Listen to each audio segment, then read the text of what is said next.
महाराज जी, आज से 25-30 वर्ष पहले परिवार वालों ने जबरदस्ती कुल गुरु से मुझे गुरु मंत्र दिलवा दिया। उस समय मानसिक रूप से इसके लिए तैयार नहीं था। महाराज जी, कहने का मतलब भूल गए कह रहे अभी। हाँ, वो काम भी नहीं करता। ये जबरदस्ती वाली बातें नहीं है। इसमें अनुभव करके फिर किसी संत को गुरु मानकर फिर उनके द्वारा जो उपासना मंत्र होती है तब काम होता है। देखो, जबरदस्ती हुआ तो आप गुरु का मंत्र ही भूल गए। अब नया अध्याय शुरू करो। ऐसा लगता है कोई अपराध बोध हो रहा नहीं नहीं नहीं, अब विवेक के द्वारा गुरु का वर्णन करो और फिर उसके द्वारा जो मंत्र उपासना मिले अब करो। जीवन के समाप्ति के पहले पहले कर लो ये, जिससे है। तो अभी भी राम नाम के जप कर रहे हैं कौन से? किसी संत से राम नाम ले लो, वही जपो। किसी राम नामी संत से राम राम का नाम। प्रभु राधा नाम करते हैं, सुमरन करते हैं, लेकिन मुझे ऐसा लगता है कुछ सेकंड बाद फिर शिफ्ट हो जाता है राम राम। जो हम पहले अभ्यास कर लेते हैं ना, वो अभ्यास हमारा, तो जैसे राम नाम का अभ्यास किया ना, तो अब राधा राधा रटोगे, जहाँ छूटेगा तो राम राम आ जाएगा। हाँ, जैसे आपकी वीडियो सुनते हैं जी आपके द्वारा से भक्तों द्वारा उठा के प्रश्न सुनते हैं, जी। फिर मन चाहता है कि नहीं यहाँ बहुत जल्दी प्राप्ति हो जाएगी, मन लाइफ होता है। हाँ। जैसे शुरू करते हैं हाँ। सेकंड के बाद भी हाँ। एकदम से मन शिफ्ट हो जाता जी। है। तब वहां मुझे ये काटता है प्रभु कि गुरु द्वारा दिया हुआ मंत्र मैं भूल गया हूँ, नहीं कर रहा हूँ, शायद मेरा अपराध हो तो नहीं। नहीं, उस समय अनभिज्ञता में ये खेल हुआ ना। यदि विवेक के द्वारा होता तो कभी ऐसा नहीं होता। अनभिज्ञता में हुआ। अब आगे कदम बढ़ाओ, आप जो है राम राम ही जपो। हाँ हाँ, राम राम ही जपो, ठीक है। कई बार ऐसा होता है कि श्री कृष्ण में प्रीति है और श्री कृष्ण जीवन चरित्र पसंद है, उसका चरित्र कथा पसंद है, लेकिन जब नाम जप करते हैं तो राम नाम मुख से निकलता है, ऐसा क्यों? हाँ, ये अगर राम राम जपोगे तो श्री कृष्ण की प्राप्ति हो जाएगी। अच्छा, तो कोई नहीं नहीं, पावर है। हम उसको जिधर चाहे उधर लगा लें। हमारे पास पैसा है, हम जो चाहे खरीद लें। तो नाम रूपी धन है, हम जो चाहे वो प्राप्त कर सकते। मतलब कृष्ण में प्रीति हो और नाम जब राम हो तो चलेगा? चलेगा चलेगा चलेगा, दौड़ेगा, आप चिंता मत कर। क्योंकि वही श्याम है, वही राम है। तत्व में तो अंतर नहीं है, रूप में भी अंतर नहीं है, नाम में केवल अंतर है। रूप वो भी श्याम सुंदर, वो भी श्याम सुंदर। तत्व में वही परम तत्व राम, वही परम तत्व श्री कृष्ण। हाँ, एक में धनुष लिए, एक में मुरली लिए, बात अंतर हुआ है। वही है, वही प्रभु है, दूसरे नहीं। राजेश कुमार नैयर, जय श्री लक्ष्मी नारायण। राधे राधे। महाराज जी, लगभग 7-8 साल से महाराज जी 12 अक्षर मंत्र का मानसिक जाप कर रहा हूँ। ये जाप उठते गुरु बैठते प्रदत्त, चलते- गुरु प्रदत्त होना चाहिए, गुरु प्रदत्त होना चाहिए। मैं ना देवर्षि को गुरु मानता हूँ और मैं चाहता हूँ वो भी मुझे अपना शिष्य माने। हाँ, ये हम आपकी बात का स्वागत करते हैं। अब आप जप सकते हैं। देवर्षि नारद जी के द्वारा ही प्रदत्त 12 अक्षर मंत्र ध्रुव जी को है। भाव से कीजिए और देवर्षि नारद जी को गुरु पद में स्थापित कर दीजिए। आपको जब सही भजन होगा तो स्वीकृति हो जाएगी कि देवर्षि नारद जी आपको शिष्य रूप में स्वीकार कर लिए। आप जपिए। अच्छा गुरुदेव, मैं ना जैसे कभी कभी तो मानसिक चलता है 12 अक्षरी मंत्र, और कभी कभी वैष्णो माता को मानता हूँ मैं, कभी कभी बीच बीच में मेरा फिर नहीं, देखो हम ये कह रहे हैं कि निशाना एक जगह मारो। अब लक्ष्य रखे हो अमुक बिंदु और हेर रहे हो इधर, तो निशाना नहीं लग पाएगा। भगवान एक ही है। वही जब शक्ति रूप धारण करते हैं तो वैष्णो देवी, दुर्गा देवी, काली देवी। वही जब शांत रूप धारण करते तो सिया जी, राधा जी, रुक्मिणी जी। वही है, एक तत्व है। तो बस एक में लग जाओ। दर्शन सब जगह करो, प्रणाम सब जगह करो, जाओ सब जगह, मना नहीं, लेकिन लक्ष्य एक रखो कि मेरे, जैसे मीरा जी कहती, मेरे तो गिरधर गोपाल, दूसरों न कोई। एक जगह लग जाओगे तो तुम्हें लाभ प्राप्त होने लगेगा। बहुत जगह मन लगाने से वो बात नहीं बनती जो ऊंचाई पे चढ़ने के लिए चाहिए। तो एक लक्ष्य चाहिए। तुम्हें गुरु प्रदत्त मान के बस गुरु देवर्षि नारद जी प्रदत्त 12 अक्षर मंत्र खूब जप करो और श्रीमद् भागवत का पाठ करो। आनंद। मैं सोच रहा पहले मैं उनसे एक बार प्रार्थना करूं कि मैं आपको गुरु बनाना चाहता हूँ, आप मुझे शिष्य बना लो। मैं आपसे पहले इजाजत ले लूं मैं? हाँ बिल्कुल, नारद जी को गुरु बना लो। वो हैं, अब भी हैं, वो भी हैं। अच्छा, मेरा एक और प्रश्न है गुरु से।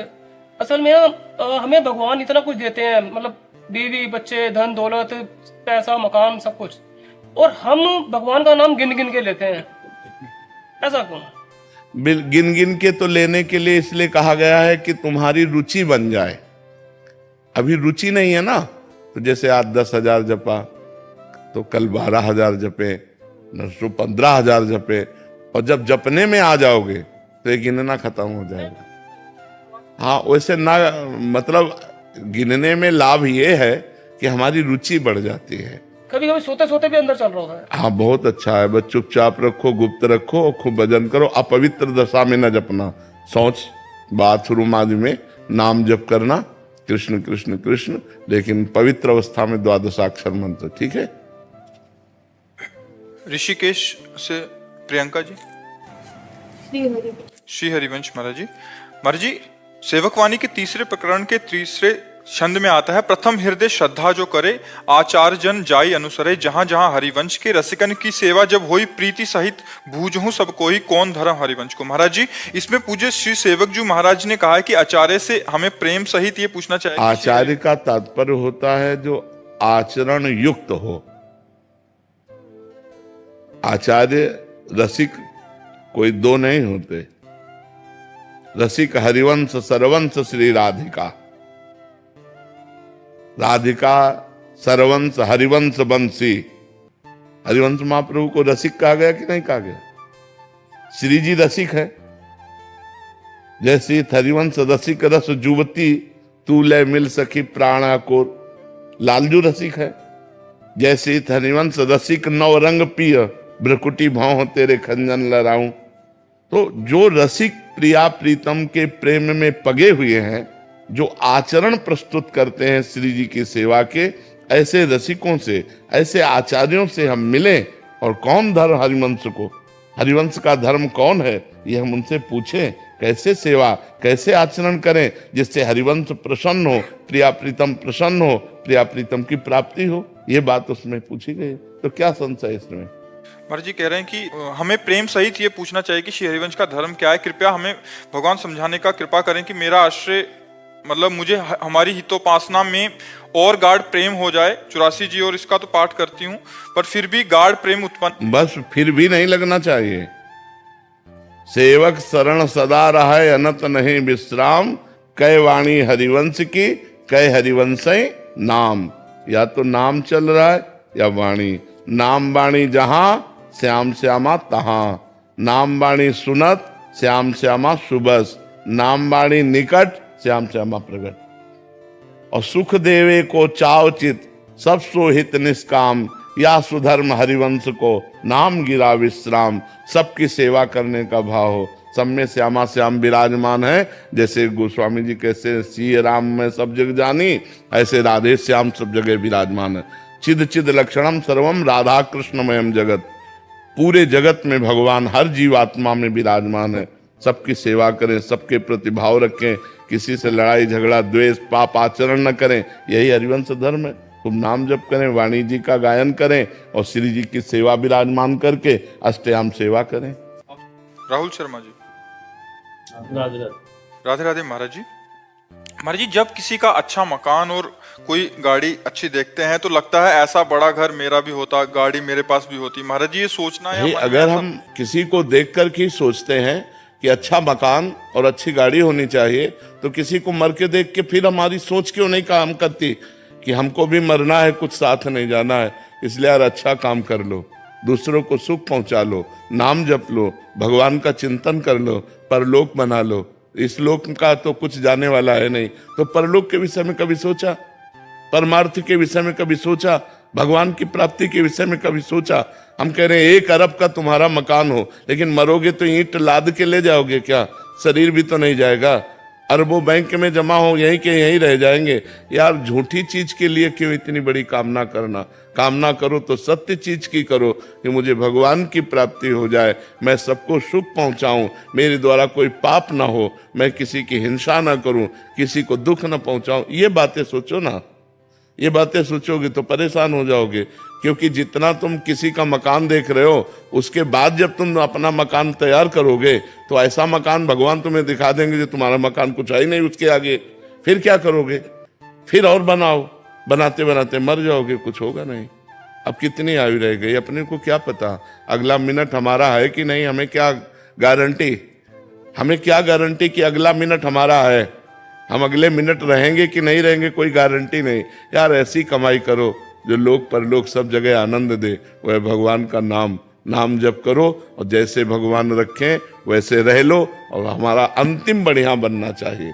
मृत्यु के विषय में तो कोई सोचता ही नहीं यार, और वो सत्य है, वो आनी है, और सब चौपट कर जानी है। हमारा मित्र, हमारी पत्नी, हमारा पुत्र, हमारा परिवार, हमारा घर, हमारा बैंक बैलेंस सब यहीं रह जाएगा। यार जब अकेले जाना है, दुनिया में लाखों का मेला जुड़ा, हंसा जब जब उड़ा तो अकेला उड़ा। यार उस समय की बात सोचो, ये क्यों, वो समय आने वाला है। अब कब आने वाला है अपने को पता नहीं, 20 साल, 10 साल, 10 मिनट, 10 सेकंड, कोई पता नहीं यार। इसलिए सोच करो तो अच्छी करो, काहे कहीं ईंट पत्थर वाली सोच करो, है अच्छी सोच करो। भगवान की कृपा से जैसे तुम्हारा निर्वाह हो रहा है वैसे कर लो, अच्छे आचरण करो, भगवान का भजन करो, किसी को दुख मत पहुंचाओ, इसी से तुम्हारा मंगल हो जाएगा। महाराज जी ईंट पत्थर भी मिल जाएं और भगवान भी मिल जाएं, ऐसा ऐसा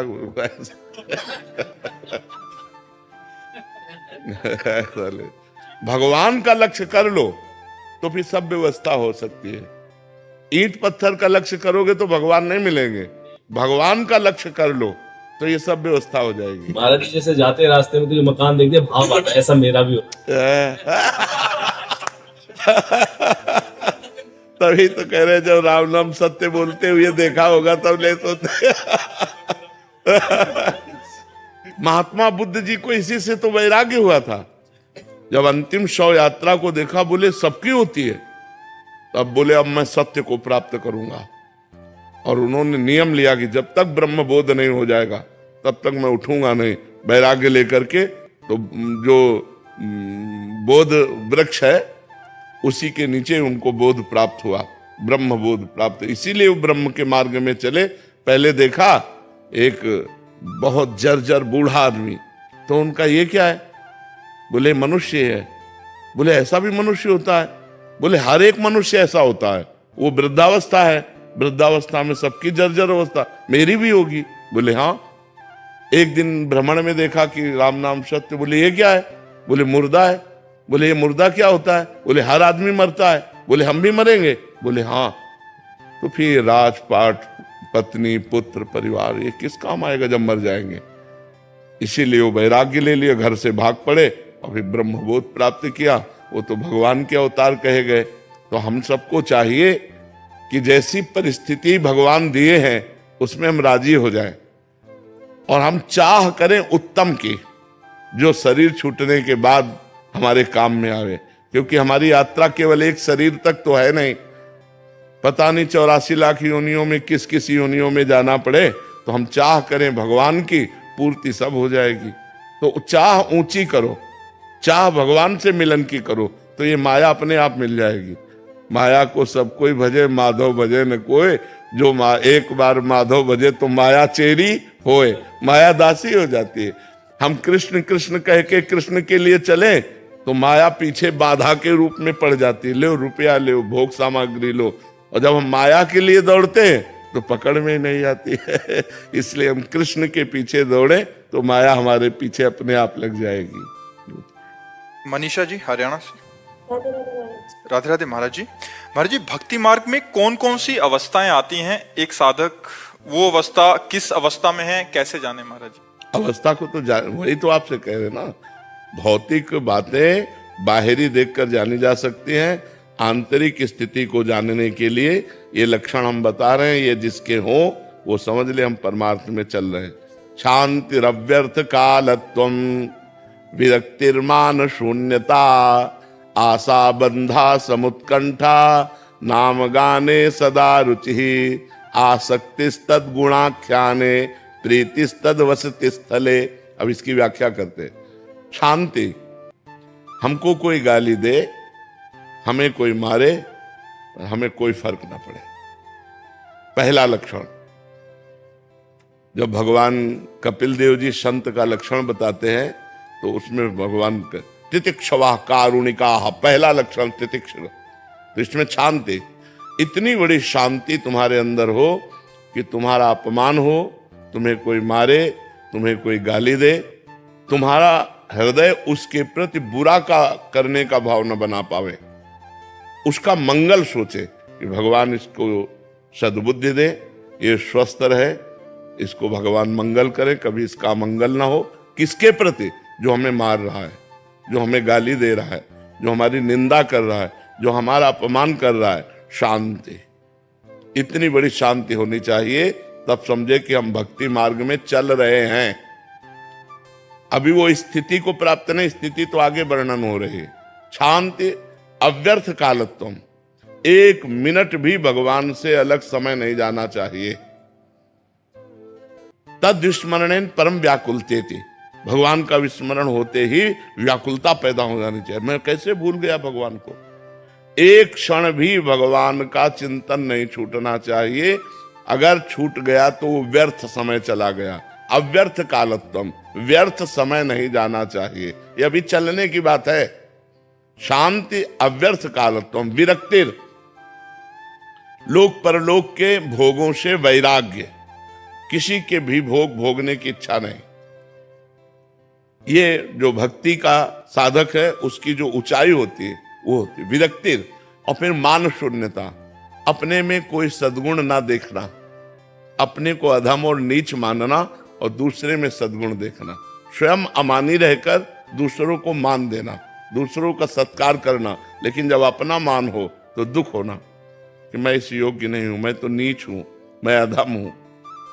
अमानिना मान देना, कीर्तनीया सदा हरि, जो सदैव भगवान का चिंतन करते हुए अमानी रहता है, दूसरों को मान देता है, वो भक्त है। मान शून्यता, शांति अव्यर्थ कालत्वम, विरक्तिर, मान शून्यता, आशा बंधा। अब उसके अंदर स्थिति आई, इसी जन्म में मुझे भगवत प्राप्ति हो जाएगी। जब ये लक्षण आ गए तो ये लक्षण आ गया, स्थिति आ गई, आशा बंधा, इस जन्म में मुझे भगवान मिल जाएंगे, इस जन्म में मेरा काम हो गया, मेरी भगवत। जैसे अपने लोगों के हृदय में है, अभी थोड़ी कि भगवान दर्शन दे, हमारा पता नहीं कल्याण हो कि ना हो, बिल्कुल अटैची लिए तैयार है, जब बुलाओ सरी छोड़ो बस गए। आशा बंधा, दृढ़ आशा हो जानी चाहिए कि इस जन्म में मेरा काम हो गया। क्योंकि शांति अव्यर्थ कालत्वम, विरक्ति, मान शून्यता, जब ये लक्षण आए तो एक महान स्थिति आ गई कि अब इस जन्म में मुझे भगवत साक्षात्कार हो जाएगा, मेरा काम हो गया। समुत्कंठा, हर समय एक आनंद, एक अद्भुत आनंद। जैसे हमसे पूछा किसी ने कि आपको कैसा आनंद लगता है, तो हम कहा पहली बात तो वाणी से बता ही नहीं सकते, क्योंकि किसी प्राकृतिक वस्तु के सुख को आप वाणी से नहीं बता सकते।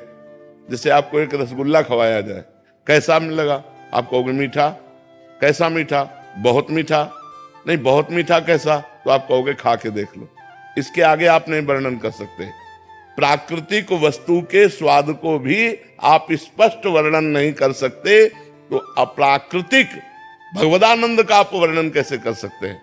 तो हमने उदाहरण दिया कि जैसे नए लड़के को बहुत सुंदर लड़की जो बहुत अच्छी लगती हो और उससे ब्याह तय हो जाए तो उसको कैसा आनंद होगा? उससे करोड़ों गुना बनकर के हमारे हृदय में आनंद हर समय बना रहता है। इसीलिए किडनी फेल हमको दुख नहीं पहुंचा पाती। हर समय भगवद आनंद, समुत्कंठा, हर समय एक उत्कंठा भगवान से मिलन की, एक भगवान के चिंतन का अद्भुत आनंद।